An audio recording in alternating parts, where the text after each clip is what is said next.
Pag-uusapan, hihimayin, aalamin ang mga isyung pinag-uusapan ng bayan at dadalhin sa pandaigdigang plataforma. Global na tayo, talakayang hindi lang pambansa, bagkus pang global community pa. Global na tayo, dito sa Radyo Pilipinas World Service, ang online digital station ng Pilipino, saan man sa mundo. Tara na, global na tayo!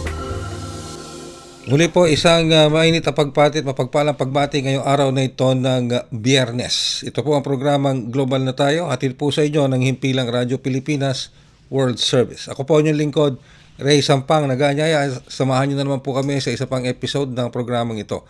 Kaakibat pa rin natin sa pagsasahid papawid ng programang ito sa inyong Facebook Broadcast Live. Of course, ang ating mga katuwang sa ating Master Control, si Milo Junela sa ating Wirecast Hero. And of course, sa ating live audio streaming, si Leo at ang ating producer for today, si Jerome Toledo. Kami po ay inyong napapanood at napapakinggan sa pamamagitan nating Facebook Broadcast Live sa inyong pong Facebook browser. Type lamang Radyo Pilipinas World Service.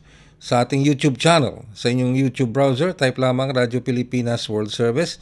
And of course, sa ating real-time live audio streaming. Kung wala pa ho kayo nito, I encourage you to download this app. Sa inyo pong, kung kayo ay merong smartphone, punta po kayo sa Google Play. At kung kayo man ay merong iPhone, punta po kayo sa App Store.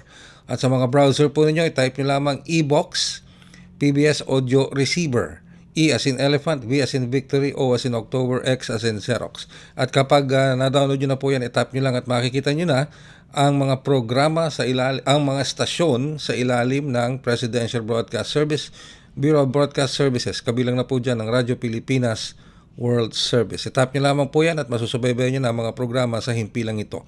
Nagsisimula po ang ating broadcast alas 7 ng umaga at nagtatapos sa susunod na araw alas 2 hanggang alas 3 ng hapon.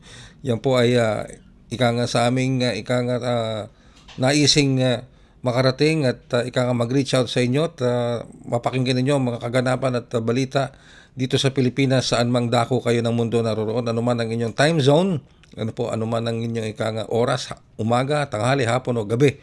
Pwede po ninyong subaybayan ang mga programa dito sa Global na Tayo. Yan, of course, kaya ang amin pong ikanga paanyaya sa inyo, lagi at tuwina, please like, follow, share, and subscribe dito po sa ating mga social media platforms, sa ating Radyo Pilipinas World Service Facebook page, paki-follow, and of course sa ating YouTube channel, paki-subscribe na rin po and like, and of course ang ating Radyo Pilipinas World Service Live audio streaming. Kamusta na po kayo mga kababayan, lalong-lalo na yung mga nakikinig po sa atin dito sa loob ng ating bansa, maging sa ating mga kababayang overseas Filipino workers. Patuloy pa rin tayo nakararanas para sa ating mga OFW sa ibang bansa na sumusubaybay sa ating programa. Patuloy pa rin po nakakaranas ang inang bayan ng matinding sama ng panahon. Ito ay dulot ng bagyong si Enteng. Umabot pa ho sa signal number 4 itong si Enteng dito sa may bahagi ng Pangasinan at Central Luzon. Nararamdaman din po siya dito sa National Capital Region, sa Southern Luzon at ilang bahagi po ng Visayas at Mindanao dahil naman po yan sa paghatak niya ng habagat. Ayan. So yung ating mga kababayan, kung kayo po ay isang OFW at meron kayong kamag-anak sa Ilocos Norte, Ilocos Sur, Pangasinan, Dagupan, Alaminos, Agoo, at napakarami pang ibang bayan dyan, maski dito sa Ilocos Norte at sa Cagayan.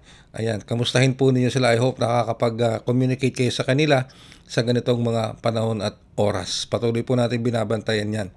And syempre, para po sa umagang ito, napakahalaga po ng ating magiging panayam sa unang bahagi ng ating programa, lalong-lalo na para sa ating mga overseas Filipino workers na nagtatrabaho sa Thailand. At maging doon sa ilan natin mga kababayang OFWs na nagtatrabaho sa Cambodia. Sapagkat nito pong mga nakalipas na araw, nagsimulang pumutok ang tensyon. Palitan ng gunfire, maging ng opensiba mula sa Thailand at Cambodia dahil po sa dispute nila sa border ng Thailand at Cambodia.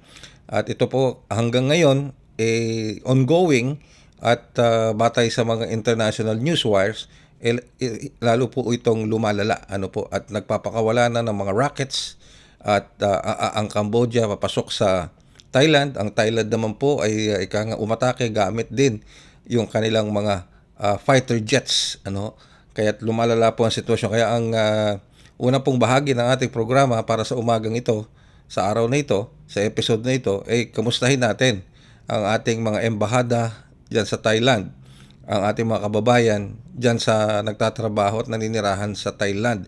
At of course, ano ba ang stand dito ng Philippine government sa nangyayari ngayon sa pagitan ng Thailand at ng Cambodia. Matatandaan po ninyo, ang Thailand at Cambodia, paging ang Pilipinas, ay miyembro ng ASEAN. Alright, sige po. Antabayan lang po niyan. At sa ikalawang bahagi naman ng ating programa, makakapanayam natin si National Irrigation Administration o NIA Administrator Eduardo Eddie Guillen. Ito naman ay may kinalaman sa pagkasira ng isang dike dyan sa Lubao, Pampanga. Ano po? Naging usapin po ito sapagkat mismong si Pampanga Governor Lilia Pineda ay nanawagan sa NIA na ayusin na kagad itong problemang ito sa nasabing dike sapagkat pinopoint out dito ni Governor Lilia Pineda na dapat binuo di umano ng National Irrigation Administration ang pagpapatibay ng embankment ng nasabing dike dito sa may Santo Cristo Dam sa Barangay Santa Rita sa Lubao, Pampanga. Ang nangyari daw po kasi ayon sa naging pahayag ni Governor Pineda na isang side lang ng embankment ang pinagtibay ng NIA na naging sanhi ng pag-collapse nito.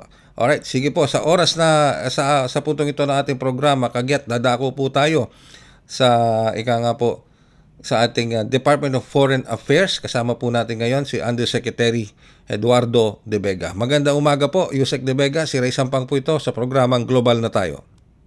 Magandang umaga po. Alright, Yusek De Vega, thank you very much for indulging us dito po sa ating programa. Alright, lumalala ang tensyon sa pagitan ng Thailand at Cambodia dun sa border issue. At based on international newswires, mukhang gumagamit na ng mga matitinding kagamitang pang-atake itong dalawang bansang ito against each other. So, kamusta po ang pagmumonitor ng ating Department of Foreign Affairs? Lalo na, pagmumonitor po ng ating DFA sa ilalim po ng inyong opisina sa kalalagayan ng ating embahada, maging ng ating mga overseas Filipino workers na nagtatrabaho at naninirahan sa Thailand. Ang number one po, nagre-report sa akin, tuloy pa nagre-report, magandang umaga po, yung parehong embassy natin sa Bangkok, Thailand at sa Phnom Penh, Cambodia.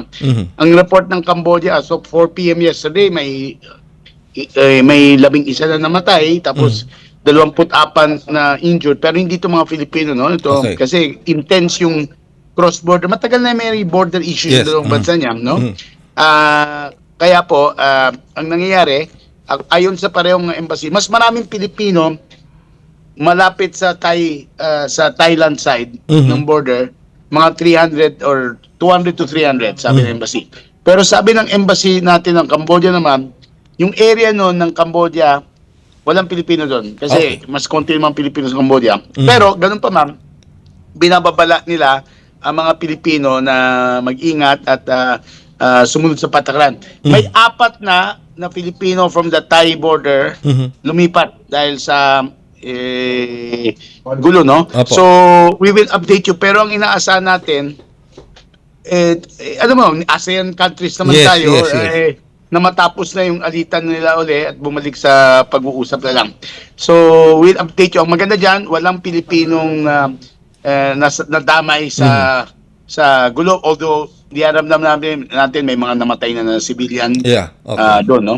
So, ang magandang balita po dito, Yusek De Vega, wala pa tayong kababayang Pilipino na damay sa gulo o nasaktan o casualty. Bagamat meron tayong, batay sa report ng embahada natin sa Thailand, merong 300 to 350 Filipinos living near that Thailand-Cambodia border. Sa Thai side. Sa Thai side. Cambodian side, wala po. Kaya, ang bibigay ko ngayon po, sa mga kamag-anak dito na nababahala para sa kailang mga mahal na nasa Thailand, tapos gusto ng info, tapos hindi nila makontakt, bigyan ko yung hotline ng embassy natin sa Bangkok para tumawag doon, +66, yun ang area code, no, ng Thailand, 81-989-7116. Ulitin natin, +66 81-989-7116. Ngayon, bibigay ko rin yung sa Thailand in case may kailangan tumawag sa Thailand. Ang area code doon, mas mahaba, +855. +855. Ang number is 98, tapos 888, tapos 771. Ulitin ko po yung numero para sa Cambodia.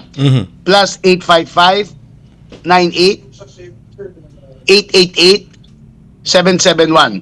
Kaya kung may mga kamag-anak kayo, o kung mayroong sumusubaybay dito galing Thailand o Yes. Cambodia mismo, yun ang numbers na may sasagot dyan kasi 24-hour hotline yan ng ating mga tanggapan doon. So we still have regular communication with our embassy sa Thailand and Cambodia, Yusek De Vega. Pero po, at saka yung embassy is in touch with PhilCom leaders who say, except may apat na lumipat nga Okay. para to be safe. Pero we're in regular contact. Pero nananawagan siyempre yung Pilipinas tulad ng ibang ASEAN countries na matapos na yung tension dahil hindi maganda kung magkapitbahay at magkaibigan nag-aaway-away at saka lalo na may mga Pilipino tayo doon.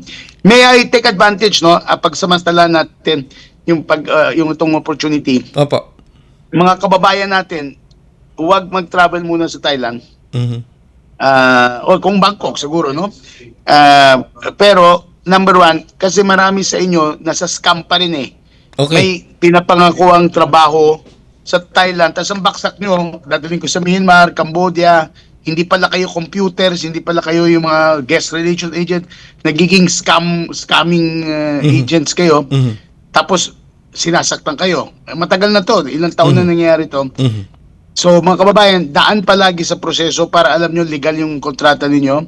At right now, dapat hindi pumunta ng Thailand para magtrabaho. Dahil lalo na may gulo. Yes. So hindi namin nire-recommend po yan at para walang opportunity na ma-scam pa ulit kayo o ma-illegal traffic kayo. Alright, so liwanagin ko lang, Yusek De Vega, yung pong announcement na wag na munang pumunta yung ating mga kababayan Pilipino sa Thailand, this refers to, kasi marami rin tayong mga Pilipinong nagtuturista Workers. sa Workers. Thailand. Mga no? turista, Oo. ordinaryong turista, business investor, ganyan, tuloy yan. Or kung pupuntang Bangkok. Pero kung ang balak nyo pumuntang malapit sa border, wag po. Wag po. Pero wala naman pupunta siguro doon. No? Yes. Sabihin ko yung mga area na delikado daw. Babasahin ko yung mga pangalan ng probinsya. Opo. Ubon, Ratchani, Tani, Sisaket, Surin, Sakaeo, Buriram, Chantaburi, at saka Trat. So kung narinig nyo yung mga yun, Ubon, Ratchatani, Sisaket, Surin, Sakaeo, Buriram, Chantaburi, at Trat, yun ang area ng Thailand na kung narinig nyo, kung may bala kayo pumunta doon, yun ang malapit sa border. Pero kung Bangkok, of course, pwede. Pero wag para magtrabaho. Kung pumunta yung Bangkok para magtrabaho, pero walang visa, wag po. Dahil baka, first, illegal yun. Pangalawa, baka dalhin lang kayo sa ibang lugar at Yes. mahirap na kayong ma-rescue kung mapunta kayo sa lugar na, kunyari sa Myanmar, may hawak ng border dyan sa Thailand, mga rebelde. Marami tayong alam na hanggang sa ngayon, Yusek, naiipit pa rin sa Myanmar, na biktima pa rin itong mga ganitong klase ng scam. At least 75, nagkikiusap tayo sa mga kaibigan natin sa Myanmar at ibang mga bansa, paano gawin? Kasi hindi hawak ng ng Myanmar government yung area noon eh. Okay. So, through the help of some agencies, mga lagpas 100, in fact ako mismo lumipad doon para iuwi sila. Pero nalalaman ko meron na naman. Kahapon, by the way, sa DFA kahit na sarado yung government office, bukas kami dito to receive clients. Kung may kahapon nga may dumating dito, Myanmar na naman. Yung kamag-anak niya. Ang nangyari, pumunta raw sa Myanmar 2 months ago lang. Hindi pa siya. Dapat makinig sila sa mga warnings natin, no? So, salamat na binigyan nyo kaming pag-asa na iulitin tong babala. Itong mga kabayan. Lalo na ngayon may gera. Kung may bala kayo magtrabaho doon, hindi tamang oras ngayon. And we will do our part, Yusek De Vega, sa pagtulong po sa DFA sa paulit-ulit na announcement na ito para sa kakapakanan ng ating mga kababayan. Maraming salamat, Yusek De Vega. Alam ko napaka-busy mo pero hindi mo kami pinapahindihan. Thank you very much. Thank you very much, Yusek De Vega. Ang ating pong butihing Undersecretary Eduardo De Vega ng Department of Foreign Affairs. So malinaw po yung naging pahayag ni Yusek De Vega at the good news is bagamat marami may mga kababayan tayong Filipino na nagtatrabaho at naninirahan sa Thailand, particular diyan malapit sa border ng Thailand at ng Cambodia, nasa 300-350, wala naman pong nasaktan at wala pang nasasawing Pilipino, nasaktang Pilipino.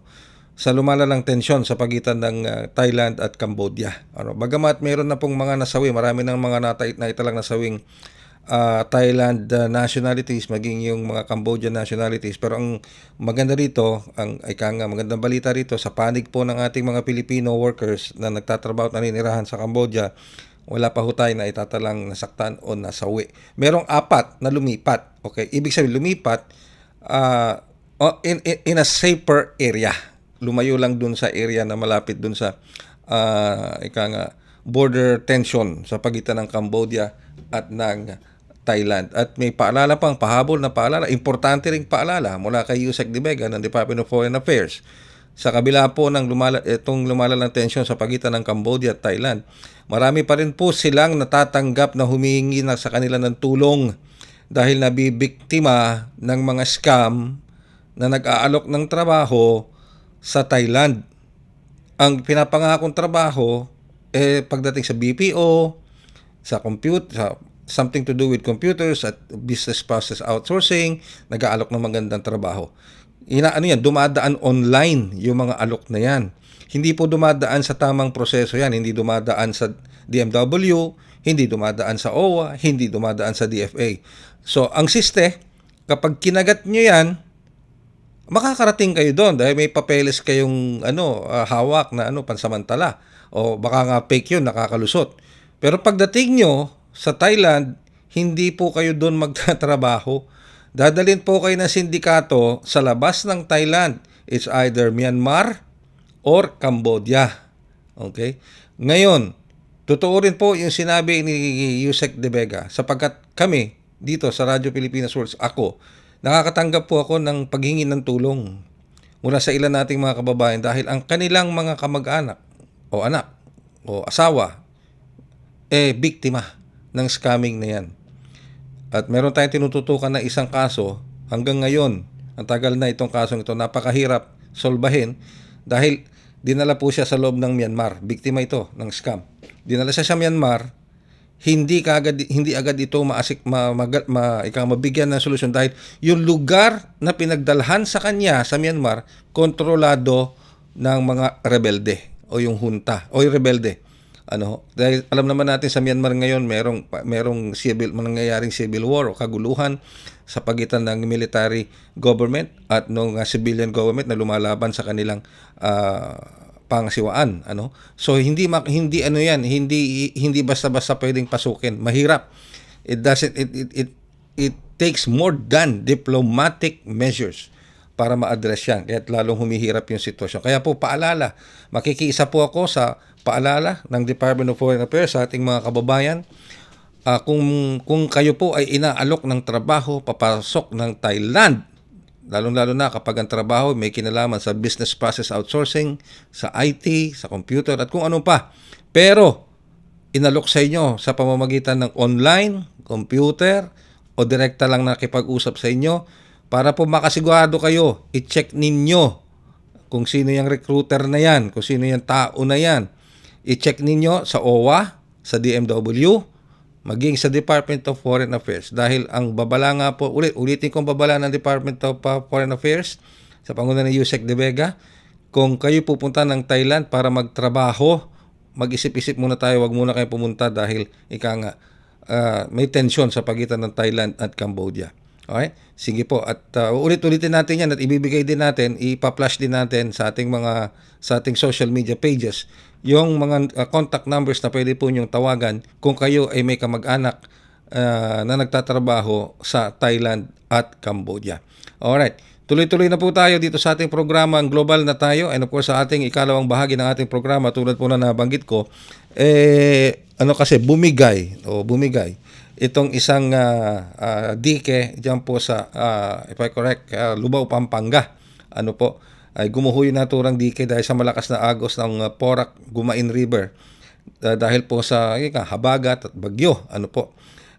Nagbabala na po si Governor Lilia Pineda ng Pampanga na posibleng paglubog ng 5 barangay sa Lubao matapos sa pagkasira ng bahagi na ito ng Santo Cristo Dam dahil sa kakulangan ng konstruksyon ng dam. At alam nyo, lumabas sa mga social media platforms dito sa Pilipinas, yun nga pong panawagan ni Governor Lilia Pineda sa National Irrigation Administration nakaget itong ayusin.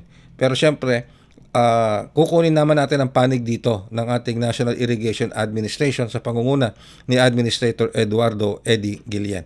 Magandang umaga po, Administrator Guillen. Si Ray Sampang po ito sa programang Global na Tayo. Hello, sir. May Good- pagkabigat. Good morning po. Good morning po, Administrator. So siguro unahin ko muna yung tanong, kamusta na po ang development dito sa na-damage na dike dito sa Santo Cristo Dam sa Barangay Santa Rita sa Lubao, Pampanga? Well, actually, nandun po yung ating mga equipment at ang ating mga pinadalang mga seed piles, ano po, para immediate na mailagay doon sa na-bridge na itong dike. Actually, itong dike po pala is nasa baba ng ating dam, ano po. Mhm. Actually, project na po ito ng DPWS, ano? Pero kami naman ay lagi ko naman sinasabi, handa naman tayo magipagtulungan lagi kasi nga may convergence naman kami ng DPWS. Mhm. So, tulungan lamang po kami. Mhm. Pero bakit anong reaksyon niyo dito? Dito kasi sa mga lumabas na social media post, ano po? Ay ang tinuturo dito, kung correct me if I'm wrong, doon sa panayam kay Pampanga Governor Pineda, ang tinuturo niya lagi, binabanggit niya lagi, kayo at ang National Irrigation Administration dahil hindi raw po niyo kinumpleto yung embankment doon sa isang site. Again po, project po kasi ito ng DPWS. Pagka gumagawa po kasi tayo ng project, nandoon po tayo sa dam side lang lagi, ano, yung struktura ng dam. Pero tayo naman po kasi, nung nakita natin na medyo may problema na sa kabila, itong year na ito, dapat may convergence na kami ng DPWS. Ano po? So, isa po yan sa ating nilagay sa priority. So, ulitin ko, dapat nga po ang gumagawa niyan ay DPWS. Ano po? Pero yung inilagay po namin, kasi nung hindi namin mahintay na gagawin po yan, kasi nabito po yung, yung for this year na pondo. Naintindihan naman natin yun kasi nga kulang sa pondo. Pinagawa po namin yung other side. Kasi nakikita po namin na talagang bibigay yun, masisira talaga siya. Pero yung isang ginawa namin struktura po doon is parallel doon sa ilog. Ano po, hindi naman kami gumawa ng harang. So parallel siya. So bilang engineer, alam ko naman po gumawa ka ng isang parallel side. Para mo ba lang inayos yung tabi lang po ng dike. Yung gumawa kami ng dike sa kabila mahina po rito sa kabila. Pero ang nakita po namin kung bakit siya talaga na-scour ay naipon po yung mga water lily sa gitna ng ilog, sa gitna ng dam. So, mas maliit po yung lumalabas na tubig sa gitna ng dam. Kaya mas marami po yung volume ng tubig na lumabas doon sa gilid. Kaya nagkaroon ng pressure yung dike. Ano po? But ulitin ko po, ito ay project ng highways pero kami naman po ay nakikipagtulungan sa kanila. Alright. So parang kumbaga parang nagkamali yata na tinuro itong si Governor Lilia Pineda na ikang concerned agency dito. So DPWH po pala ito. Pero how is the coordination with DPWH administrator para masolusyonan na itong problemang ito?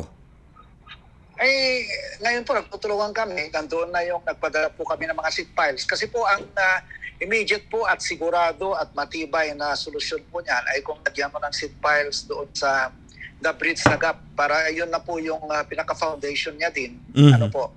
At pag humupa ang tubig, ang sabi ko, ang instruction po sa mga tao ko, i-drive mo na yung mga piles. Kahit na 3 meters ang deep muna, ang depth ng ida-drive para may harang muna. Tapos pagka gagawin na ho talaga, ibabaon na ho ng husto yun para yun na yung pinaka-foundation niya, yung piles. At lalagyan po ng river wall, lalagyan na po ng dike. Ano po.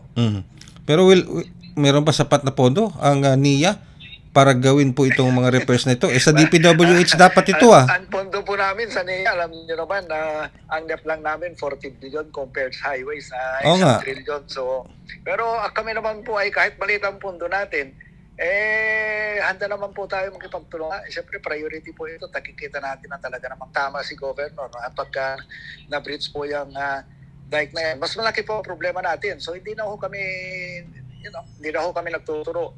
Po ay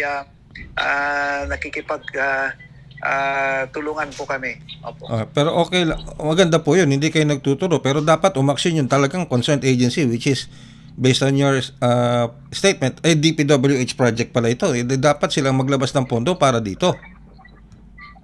Actually nga po, lahat ng dams namin sa buong Pilipinas, doon sa aming convergence request, nire-request ka namin sa kanila na lagyan nila ng lagyan nila ng matibay na dike upstream and downstream of our dams. In fact, ang isang hinihingi po namin sa kanila na convergence project ay maglagay sila ng Sabo Dam upstream of our dams para po mabawasan ang siltation, number one, mabawasan yung velocity ng tubig na bababa sa atin, raragasa sa ating mga dams, para po sana mas matibay yung ating mga dams. Ano po? Yes. So, I hope next week meron yata kaming convergence meeting po ulit. I-reiterate ko po ulit yung mga request natin sa kanila na enhancement ng ating mga project. Kasi ang gusto ho ng Pangulo natin, si President Bongbong Marcos, ay yung mga flood control magamit po na paraan din para hindi lang siya flood control, kundi magamit din na makatulong sa food security. Parang water impounding. No? Ito po yung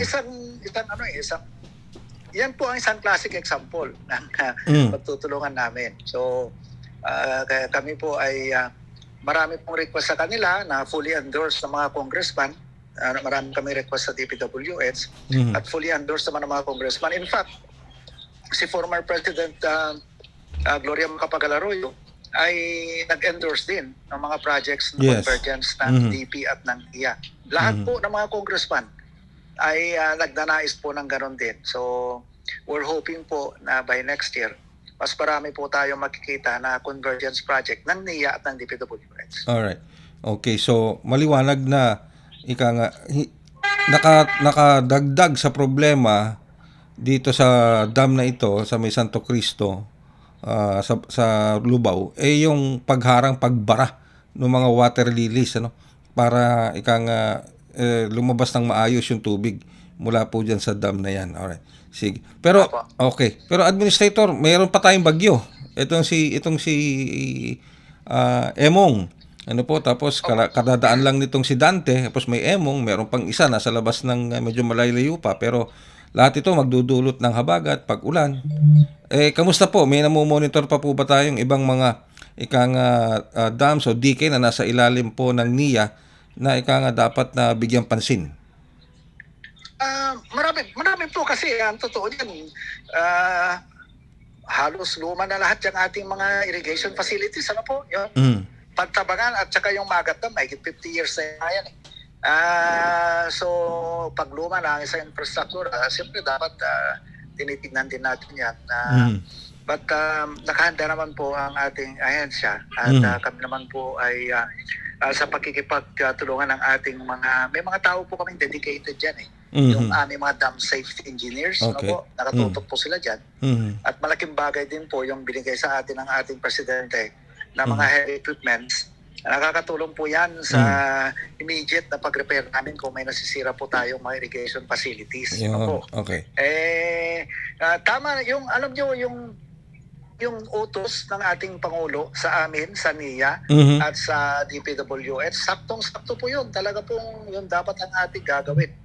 Yung sinasabi niyang iipunin mo yung tubig at gamitin mo sa dapat nagtatayo po talaga tayo ng mga yung water impounding, parang water impounding area, no? Impounding dams po sa taas. Instead na hayaan mong rumagasa pababa yung tubig, maipon mo na siya. Tapos pagdating ng tag-ulan, gamitin mo for irrigation. Yun, talaga naman. Pero, last question ko po, Administrator. Sa Lunes, July 28, ika-4 na SONA na ni Pangulong Ferdinand R. Marcos Jr., yung kanyang 4th State of the Nation Address. Ano po ba ang inaasahan nating mababanggit ng Pangulo pagdating po sa inasahan niya at nagawa ng NIA habang binabaybay niya itong kanyang ika-4 na State of the Nation Address? Well, sigurado po babanggitin niya ulit ang agrikultura, at yan po kasi ang pangaray doon sa kanyang 8-point socio-economic agenda, Pero Ganon din ang Department of Agriculture. Alam niyo po, napakagaling din ho ng ating secretary dyan, at napakasipag, si Secretary Kiko. Ay, lahat naman kami nagtutulungan. So, mas maganda po kasi yung merong samahan na ganyan, yung convergence of efforts ng mga national government agencies para mas ramdam po ng ating mga constituency, ang ating mga magsasaka, yung tulong. Katulong namin dyan ang DA, under DA, andyan yung PhilRice, PhilMec, andyan din po yung may convergence din tayo sa DSWD. Maganda dyan, siyempre parehas nating dating mayor si Secret sa DSWD, so naintindihan niya yung ating sitwasyon, kalagayan ng ating mga farmers. At hindi lang yan, pati po sa PNP, mga ganyan kami may mga convergence po kami ganyan sa DOLE. So, asahan po ng ating mga farmers po na mas concentrated, mas marami yung effort na pupunta po sa kanila. Alright. Siguro po, compared last year, 2024, and now, as we speak, Administrator, gano'n na po ang kalaki ang nabigyan ng patubig sa pamamagitan ng National Irrigation Administration? Ay, marami po. Actually, yung turnover dati na 20,000 hectares lang per year. Ngayon po, halos na triple natin yan ang ating turnover. At ang maganda pa po nito, may sinimulan po kaming malalaking dams.